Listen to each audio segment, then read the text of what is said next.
Hey everybody, this is Nathan Simmons, and on this video, I will actually be showing you how to record actual activity once you've actually downloaded all the leads and everything, and you understand how to filter everything. And so, um, this is to me, all right. I'm really going to be showing the first step of the sales process, which the first step of the sales process is for us to qualify our leads or verify or prospect or however the terminology may be used in your office. It all means the same thing. And that first step, once we've downloaded a lead, our first step in our sales process, at least it is here in North Texas, is for you to verify three pieces of information about your leads to identify whether that client is going to be a good potential client for us to attempt to contact again, to try to set an appointment and move to the next step. And by verifying a client, we're really asking three questions. We want to make sure that we know who the decision maker is, their address, and also how many employees that company has as well. So the first thing I'll show you is, you may be out and about actually showing some or actually outrun some appointments and such that you might want to be doing dropping into a business. And so there's really a few simple ways for you to log that information. And so you can actually do that by just clicking on the business and then really what you see here where it says add a drop or add an activity. So I can quickly say if I want to drop into this business and I want to log a physical drop, which is what this is, I'm going to drop in and ask, hey, who the name of the decision maker is, number of employees, and all that. That is certainly something that's else covered in training. So I hit physical drop, and then I can put the result of what that drop was. So whether it be I spoke to the decision maker, most likely, let's say I spoke to the non-decision maker and everything was good to go, and all I've got to do is hit save an activity, and I'm done. I can say that I've qualified that lead, and as you see on my screen, the new leads up at the top, it actually has moved to qualified. So if I go back, that lead has actually disappeared because in my filters, I actually am sorting everything to only show me my new leads. Well, it's no longer considered a new lead. If I look at my qualified leads, there is the high-tech company that I just did an example of.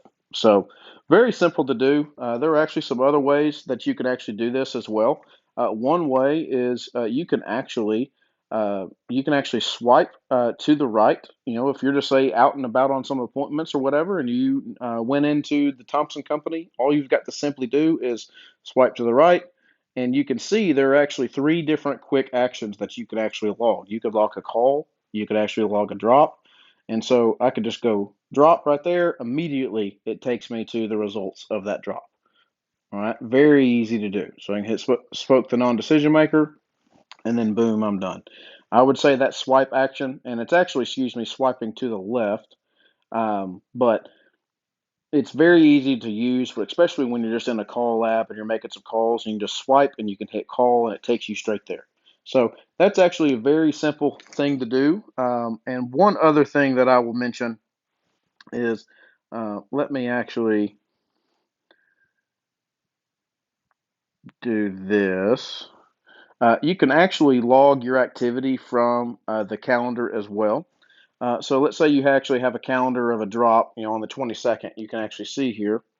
That's actually showing me some drops that I've completed. But on the 22nd, let's say I've got a drop with Heatcraft Incorporated, or I've got a scheduled drop.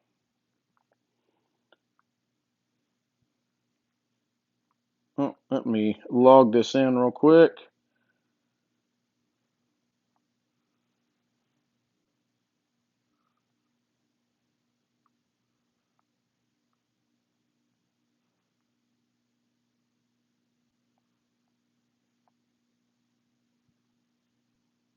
Alrighty, there we go.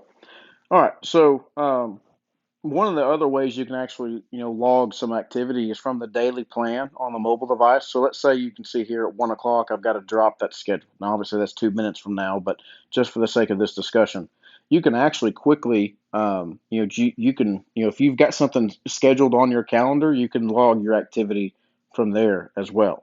You can actually click this top arrow where it says drop, and it's going to take you to the results of that activity. So you can say I completed it, and then whatever the result of that activity was, you can then save it.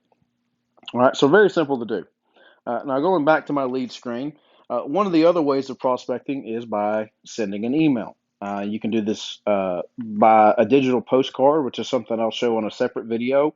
But if you want to notate activity that was sent, of a day that an email was sent, maybe the messaging, or maybe you've talked to somebody that says that they want you to send them an email. Well, there's actually ways to log that, just as there is on adding a drop.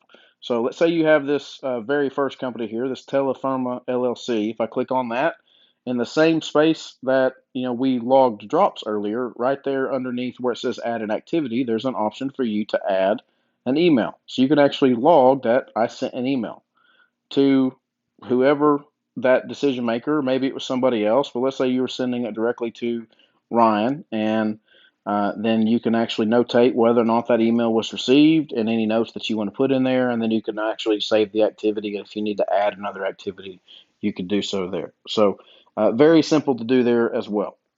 But the last thing that I will show is really probably more of what you're going to be using on the mobile devices when we're actually making lots of phone calls and we're verifying information and verifying those three questions that I discussed earlier. So, obviously you could do it like I mentioned earlier, to where you could actually click on a business and then you can actually add an activity and hit call.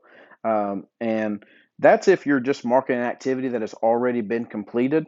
But I'm going to go back here, because if I wanted to click on that and scroll down, I could actually click on the phone number here from my mobile device, and it'll take me to my phone call, and I could certainly hit call from here, and I'm going to actually hit cancel. But once that phone call is complete, it takes you to the result of the phone call. So that is actually one option. And so, let's say I've called this business and everything that I was asking them is accurate. I verified the decision maker, I verified their address, also the number of employees that Agent Assist says they have, it is accurate as well. So most likely the call result that I'm going to put here is, it's probably somebody other than the decision maker of the company that picked up the phone, right? So I'm just going to put the result is, hey, I spoke to a non-decision maker, and you can put as little or as much information that you want. Here's the thing to remember is, as good as you want this information to be, it's totally up to you, because you want to be able to look back at this later for yourself and be able to understand what occurred. So if you don't think you need to put who you spoke to, you don't necessarily have to. If you would like to remember who you spoke to, the name of the gatekeeper or whoever it may have been, you can certainly do so. You can put any notes that you would like in there as well. And so the last thing is we simply have to save an activity. But one thing that I want to mention is there are two options here that says I can either just save the activity and I'm pretty much done inputting anything. However, there is a yellow button there that says save and add a next activity. The thing that I will mention is the only time that you need to use save and add a next activity if there's something that you want to put in the calendar to remind you to do. Maybe you need to add that, hey, I need to call them back at this specific day and time. Well, then you would save and add a next activity.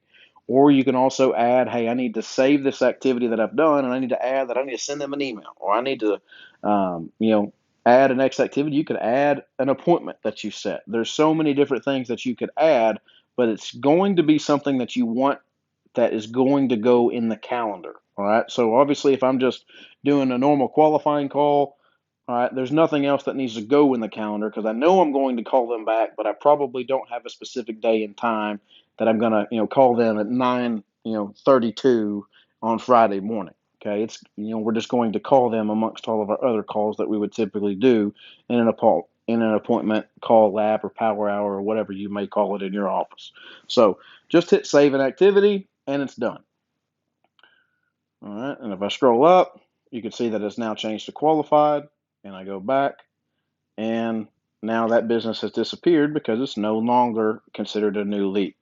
So another option is, like I mentioned earlier, is if I swipe to the left, if I'm ready to make my next qualifying call, if I swipe to the left and I hit call, it immediately takes me to the phone call, and boom, there I go. So The only issue with that is if you notice up at the top, it gives me the name of the decision maker and it gives me the address. It does not list the number of employees that they have. So I wasn't really sure, but it's really just a simple question, just asking them how many employees they have. So, but let's say I made this phone call and nobody answered. Well, if I hit no answer and I save this activity, it's going to still keep it as a new lead. Let me change that. All right, it's still going to keep it as a new lead. And that business that I just called, Intertext Construction, is now down there at the bottom because I've got this filtered to only show me my oldest activity up first. All right, so another example is, if you're doing some qualifying calls, there are going to be periods of time where you're probably going to get hung up on. Well, technically, if that were to happen, if I hit that, let's say we make a phone call to this company here, and let's say in the process of us asking our questions to try to verify them, we were hung up on the process. Well, technically, we spoke to somebody. We probably spoke to a non-decision maker. However, there's something I want you guys to understand is these top two buttons here. If you select either one of those two as the result of the phone call, it will basically treat it as if you qualified the information. So if you didn't actually qualify it, you don't need to put those two information or those two buttons as a result of the call, even though you may have spoken to somebody. Technically, what I do is if I make a qualifying call and I'm not able to complete that phone call as I would have liked because one of my questions wasn't answered or the phone call was cut short for some reason prior to me getting my questions answered, I then will put one of these three messages, which I normally put no answer because one of my questions weren't answered. So that's kind of the terminology that I use sometimes. So now if I hit save an activity and I scroll back up here, you can see that it's still treated it as a new lead, just like we showed earlier. And Expo America, down at the bottom, there it is.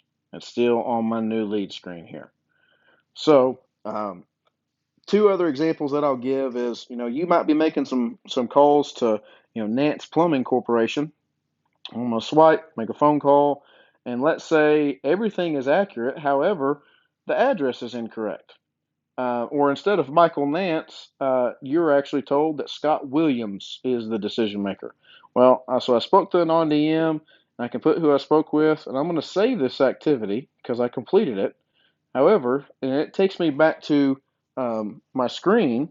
I want to go find that business, so now I'm going to have to go to my qualified leads here, and that Nance Plumbing Corporation that I just spoke to, I need to go edit the information in that business.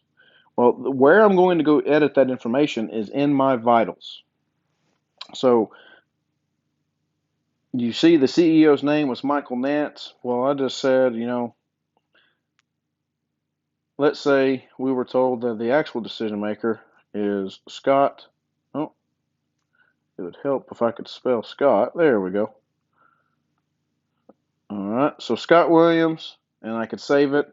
That's where the place that you need to go to be able to update any company information. So very easy to do there, and that's going to be just part of the process of uh, making qualifying calls. So the last thing that I'll show is, you could be making some calls and the person who picks up the phone might actually be the decision maker, which is not necessarily a bad thing. So now you could still qualify that information and ask those three questions, which that's still important to do. But let's say you get a decision maker on the phone on the very first phone call that you make, and you're able to set an appointment with that client. Well, you can actually almost kind of skip one of the processes here because if you notice up at the top, we go from new lead to qualified, and then from qualified to DM1. Well, it's possible whenever that lead, that very first call, you can actually jump to a DM1 potentially. So let's say you make this phone call, and Randy is the one who picks up the phone, and you're able to set an appointment with Randy for Tuesday of next week. So I can put the results of the call was, hey, I spoke to the DM and I spoke with Randy. Well, now in this instance, is there a next activity that I want to add in the calendar? Yes, there is. That next activity is a meeting. So now instead of me hitting save an activity, I'm going to hit this yellow button and it's going to take me to a separate screen that is going to allow me to input whatever that next activity is. And that next activity with Randy is actually going to be a meeting on, let's say Tuesday of next week at 1 o'clock, and it's going to be a DM1 with Randy, and then I can put any notes in there if I needed to. I hit save, and so now when I scroll up, you can see my tracker up there has now moved it to DM1. If I go view this on my daily plan on the, oops, the 27th of April, there is that 1 o'clock DM1 that I just set. So you can see that, just what I would encourage you to do is I'm on the training environment, and on a previous video I show how to get into the training environment, and there's a lot to being able to update some of your information or being able to verify. And log your activity, and there's a lot of different places that you can do it. And so I would encourage you to go play around with this. My personal preference is to swipe left whenever I'm making calls, but I know others like to just click on this or use this when they're out on the field. So it really doesn't matter how you do it. You do whatever is comfortable for you and what you can make sense of. So on the next video that I will be actually showing you how to make appointment calls, which is going to be very similar.